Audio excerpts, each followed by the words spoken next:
Hola mijis, espero que se encuentren bien ahí en casa. Continuamos con el ciclo de conferencias por parte del Politécnico. Nos encontramos ahorita en el aula de enfermería, como algunos de ustedes ya la han de conocer seguramente. Aquí está todavía, está esperando su regreso, no sabemos cuándo, pero en algún momento va a pasar.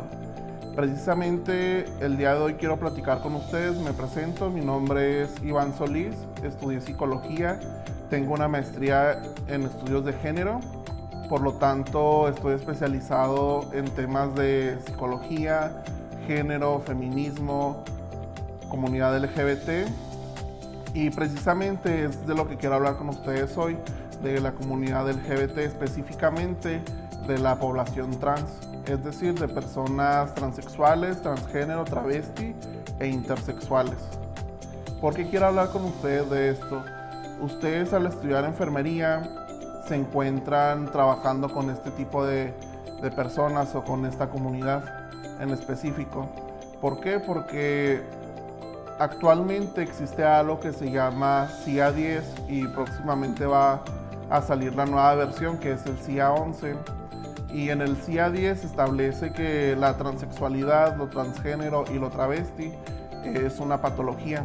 Sin embargo, la nueva versión, que es la CIA-10-11, establece que ha dejado de considerarse como una patología, y precisamente eso es lo que les quiero explicar, por qué ya no es una patología y cómo podemos trabajar con la comunidad trans.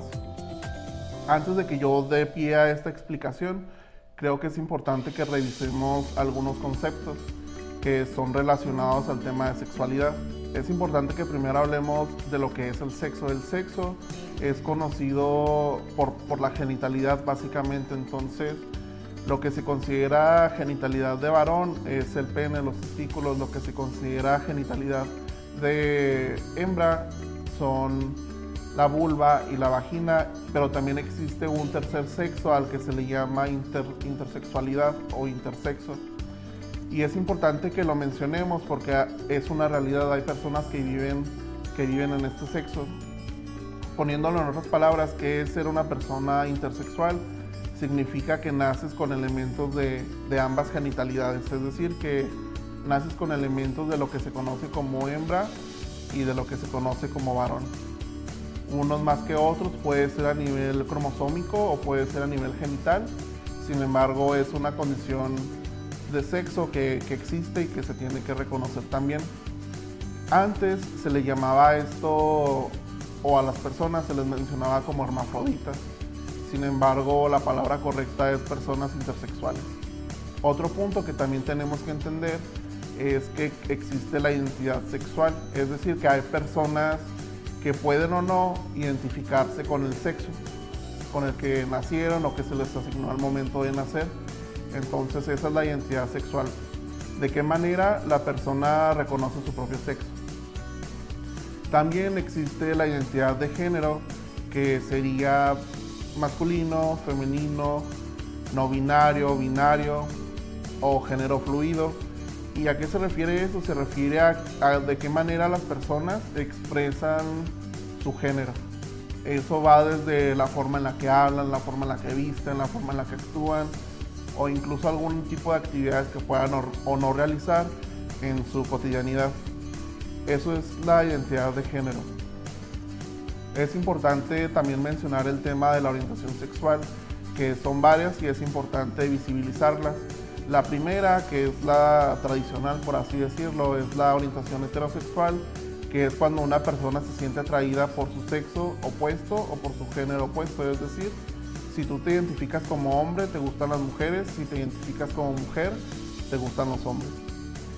Caso contrario con las personas que son lesbianas o que son gay, pues a estas personas les gusta el mismo sexo o el mismo género, es decir, si es mujer le gustan las mujeres, si es hombre los hombres. También está el caso de las personas bisexuales, a las que les gusta ambos sexos o géneros, es decir, si es un hombre le gustan hombres y mujeres, o si es mujer les gustan las mujeres y los hombres. También es importante señalar una orientación que no es muy mencionada, pero existe, que es la pansexualidad. El ser pansexual significa que te gustan los hombres, las mujeres, sin importar su sexo, sin importar su identidad de género, entre otros elementos. Es decir, que no te importa la sexualidad de la persona, simplemente te sientes atraído sexualmente y afectivamente por esa persona. Y es ahí donde nos podemos preguntar, bueno, cuando hablamos de orientación, ¿realmente qué es lo que nos gusta de la persona? ¿El sexo o el género? Y es importante que nos lo cuestionemos porque al final de cuentas el sexo es algo que no ves a primera vista. No es como que las personas al caminar estén enseñando los genitales. Sabemos que probablemente los tienen, pero no es que los podamos ver en su momento. Entonces, les digo, es importante preguntarnos esto, ¿no? ¿Qué nos gusta? ¿Nos gusta el género? ¿Nos gusta que la persona, ejemplo, se vea femenina? ¿O nos gusta la genitalidad de hembra? ¿O ambas? Y dependiendo de eso que ustedes respondan, van a poder identificar la orientación. Si eso no es relevante, entonces estamos hablando de que son personas pansexuales. Y explico todo esto porque es importante que entendamos que las personas trans tienen toda una sexualidad arraigada o una gama dentro de este espectro. Para eso, pues es importante también entender qué es lo trans. Lo trans es cuando una persona no se identifica o no se reconoce en eso que se le asignó al momento de nacer, hablando sobre el sexo y hablando sobre el género. Hace mucho tiempo esto era considerado una enfermedad mental o incluso una patología que se pagaba con cárcel, se pagaba con castigos. En la época de la Inquisición se empalaban a las personas, es decir, que si identificaban que tú eras una persona de la diversidad, lo que hacían era, había como una estaca y en la parte de la punta, y estamos hablando que era una estaca como así de ancho, yo creo, y esa estaca era insertada por vía anal hasta que cruzaba la cabeza y pues básicamente asesinaban a personas de la diversidad. Con el tiempo esto pues cambió un poco en el sentido de que no te mataban, pero tenías que estar en la cárcel si se daban cuenta que formabas parte de la diversidad. Por lo mismo, pues muchas personas LGBT vivían en la oscuridad o en el anonimato y eventualmente esto ha ido cambiando. Dijeron, bueno, ya no hay que asesinar a estas personas, ya no hay que meterlas a la cárcel, hay que rehabilitarlas. Y la forma para procesar esto fue, bueno, pues vamos a identificar estas condiciones de vida como un trastorno. Y es ahí donde surge el CIA-10, el CIA-11, incluso en la psicología es donde surge un manual que se llama DSM y que en ese manual, junto con el CIA-10 y CIA-11, reconocían la disforia de género como una patología, que es el nombre académico y médico que se le da a la condición de vivir como una persona trans. Sin embargo, esta ideología ha cambiado mucho porque el día de hoy se reconoce que el ser una persona trans no significa que seas una persona enferma o una persona que esté infringiendo alguna ley. Simplemente se reconoce que es parte del espectro de la humanidad y que es parte de la diversidad sexual también. Por lo mismo es importante que hablemos de este tema porque a nivel médico se puede ejercer violencia. Es decir, que existe la creencia de que el sexo es el sexo de la manera tradicional que se conoce y por lo tanto las personas trans simplemente pueden ser personas gays que se visten de hombre o de mujer o mujeres que se visten de hombre o de mujer. Y pues socialmente es como las ideas que hay, ¿no?, ahí flotando en el aire acerca del tema cuando pues es totalmente lo opuesto, ¿no? El ser trans, pues como les decía, es lo mismo a identificarte como hombre o mujer y pues es parte de esto. Y es importante que ustedes al estudiar enfermería y próximamente ser enfermeros y enfermeras lo comprendan de esta forma porque el tratamiento hormonal y la reasignación de sexo es algo con lo que probablemente ustedes pueden trabajar dentro de su profesión. Y pasa lo siguiente en el mundo real cuando ustedes ya están trabajando en un seguro, en una clínica o algo. con el tiempo he trabajado yo con personas trans, las he entrevistado y me han platicado un poco de esas situaciones, ¿no? Una de estas personas trans, un chico trans, me platicaba que un día fue al seguro médico a pedir su tratamiento hormonal y el doctor le dijo, no te podemos ofrecer este servicio porque es un capricho tuyo. Y yo se los pregunto de esta forma, ¿cuándo ha sido un capricho ser tú mismo o ser tú misma? Entonces no estoy diciendo que si estás en desacuerdo con lo trans lo estés, simplemente lo que estoy diciendo es que tienes que encontrar una forma de trabajar con ética. Si te lo cuestionas de la siguiente forma, tal vez lo entiendas mejor.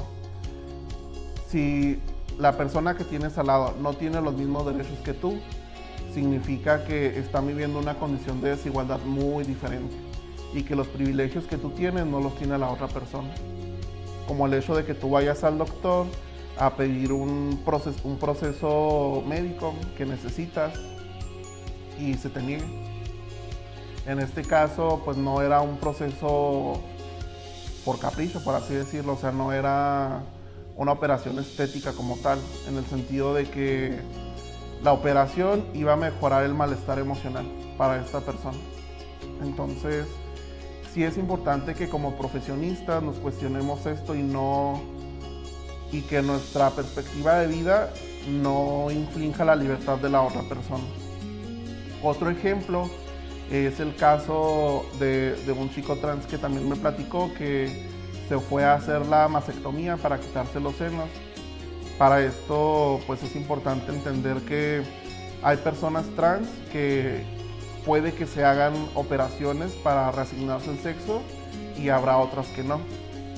En el caso de este chico, pues él vio necesario removerse los senos y se supone que debería ser una operación gratuita si tiene seguro médico, si tiene SINS, ISSSTE, entre otros.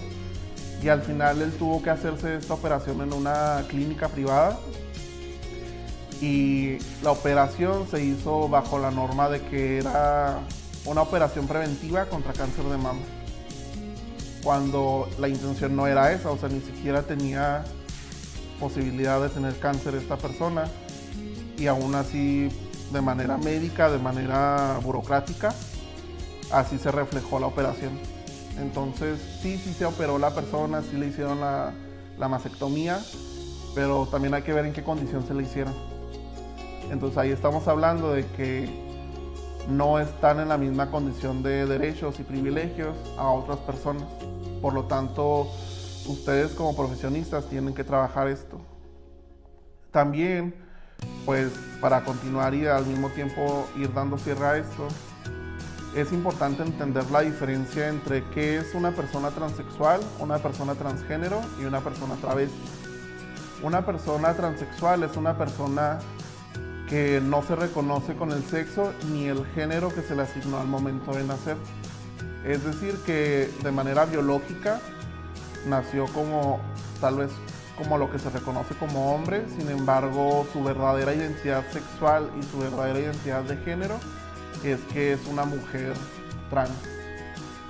Y por lo mismo, esta persona requiere la reasignación de sexo para ponerse senos, la vaginoplastia para este tema de la vagina y la vulva, y también pues el tratamiento hormonal para feminizar el rostro, el cuerpo, entre otros elementos, cuando la persona lo requiere, porque hay personas que no lo necesitan tampoco o incluso no intentan replicar como esta idea social que existe de lo femenino. En el caso de las personas transgénero, pues son personas que no se reconocen con el sexo que nacieron o que se les asignó al momento de nacer, pero no llevan a cabo la reasignación de sexo, es decir, no hay una vaginoplastia, no hay una operación para quitar el pene, los testículos, nada de esto, simplemente se someten a tratamiento hormonal y pues viven de esta manera, ¿no? En el caso de las personas travestis, son personas que simplemente deciden o les gusta vestirse con ropa o con ciertas cualidades que no son las ideales a su género. Y lo digo entre comillas porque pues al final de cuentas quién establece quién tiene que ser qué. En este punto, pues, ejemplo, si es una mujer que se identifica como mujer y quiere ser masculina, pues ya podríamos hablar que es una persona travesti, porque se supone que socialmente no debería, pero pues vuelvo a lo mismo, ¿no? O sea, ¿quién dice que tiene que hacer qué? Y en el caso de los hombres, pues pasaría lo mismo. Podría ser el hecho de que se reconozca como hombre, pero en su vestir, en su andar, entre otras cosas, sea femenino. A ese tipo de personas las podemos reconocer o nombrar como travesti, o incluso ellas mismas o ellos mismos lo pueden hacer también. Y es como importante identificar cada cosa porque son situaciones muy diferentes. En el caso de las personas transgénero y transexuales, pues es como más evidente, ¿no? Hasta cierta forma, es más evidente que están dentro de esta comunidad, a diferencia de una persona travesti que se puede diluir entre otros temas. Sin embargo, volviendo al punto de por qué ya no deberíamos considerar la disforia de género como un trastorno, es precisamente por esto, porque tenemos que entender que va a haber hombres que tienen vagina y vulva y está bien, va a haber mujeres que tienen pene y testículos y también está bien. No significa que sean menos o más por tener una cosa u otra, simplemente les puedo preguntar qué es lo que te hace más mujer. En el caso de las mujeres, el tener vagina y vulva o el verte femenina. Y en el caso de lo que se considera hombre, pues qué es lo que te hace más hombre, ser alguien muy masculino o tener pene y testículos. Realmente no hay como una lista que podamos seguir para decir eso está bien, eso está mal. Simplemente el punto de esto es que tenemos que entender que la diversidad sexual es muy amplia y que eventualmente vamos a tener que ser receptivos y receptivas a otras expresiones dentro de este mismo espectro. Y de eso va precisamente esta plática, que al momento en el que nosotros y nosotras reconocemos que está bien la diversidad sexual, no solamente en cuanto a la comunidad LGBT, sino que la misma gente heterosexual puede ser diversa. Ejemplo, se me viene ahorita a la mente Bad Bunny, el conejito malo. Él se reconoce como un hombre heterosexual, pero su vestimenta es, pues no es tradicional a lo masculino. Si ustedes ven videos, sale con las uñas pintadas, se pone uñas de acrílico, entre otros aspectos, y eso en ningún momento cuestiona su sexo, su preferencia o algo más. Y lo digo ahorita por poner un ejemplo como más universal que podamos identificar de manera rápida, y es hasta cierto punto el conejito malo, Bad Bunny, es una persona travesti, es un hombre travesti.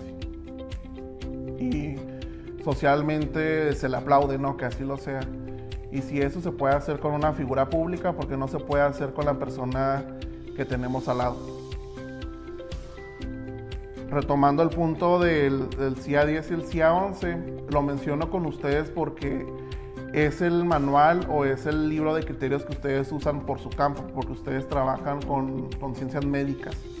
Entonces, el CIA 10 como que enjuiciaba la disforia de género y decía es que esto está mal, es una patología. Sin embargo, ahora con el CIA 11, eso ya va a cambiar. El CIA 11 va a entrar en vigor ahora en el 2021. Entonces, es importante que también nos actualicemos. Todas las ciencias, sean de medicina, sean sociales, sean de ingeniería, de lo que les dé la gana, todas las ciencias eventualmente se van actualizando. Y también tenemos que tomar en cuenta que hay muchas cosas que conocemos que se crearon en determinada época y que para esa época funcionaron, pero que ahora, si las traemos a esta época, dejan de funcionar. Y pasó lo mismo con la postura del CIA 10 acerca de la disforia de género, acerca de las personas trans, que ahora ya no aplica para la realidad que estamos viviendo actualmente. Es más, un ejemplo más cotidiano. No sé si a ustedes les tocó que en la primaria les dijeron Plutón es un planeta. Y si tú ponías en el examen que Plutón no era un planeta, reprobabas o te la ponían mal. Sin embargo, hace poco nos dijeron, ¿saben qué? Siempre no, cambiamos de opinión, Plutón dejó de ser un planeta y simplemente es una bola de gases, ahí que anda flotando, levitando. Entonces también es importante que entendamos que la misma ciencia es flexible y que eventualmente sus paradigmas van cambiando, sus formas de pensar van cambiando, y lo que creíamos que era en una época va a dejar de serlo en otra. Y ese es el punto de entender este tema de esta manera. Tenemos que ser receptivos a los cambios que hay sobre la ciencia. Y eso sería todo de mi parte. Si les gustó el video, qué bueno, si no, ni modo. Es lo que hay, lo tienen que ver. Si les gustó el video, me pueden buscar en Facebook. Aquí abajo va a estar la información para que vean más temas de los que platico. Igual me pueden buscar en YouTube con el nombre de Escuchándonos, que es un programa digital donde intento recuperar historias de vida, situaciones que ocurren en la ciudad con profesionistas o con personas expertas en un tema. El primer tema que estamos trabajando en el primer video es acerca del duelo perinatal, que es qué pasa cuando un padre o una madre pierde a un hijo o a una hija. ¿Cómo se le llama eso? Cuando un hijo o una hija pierde a su papá o a su mamá, se le llama huérfano o huérfana. Pero ¿cómo se le llama a esa figura paterna o materna cuando pierde a un bebé? O a un hijo o a una hija. Bueno, si lo quieren saber, pueden buscar el video en YouTube, y de mi parte sería todo. Y espero que sigan aquí viendo las conferencias que va a haber otra vez.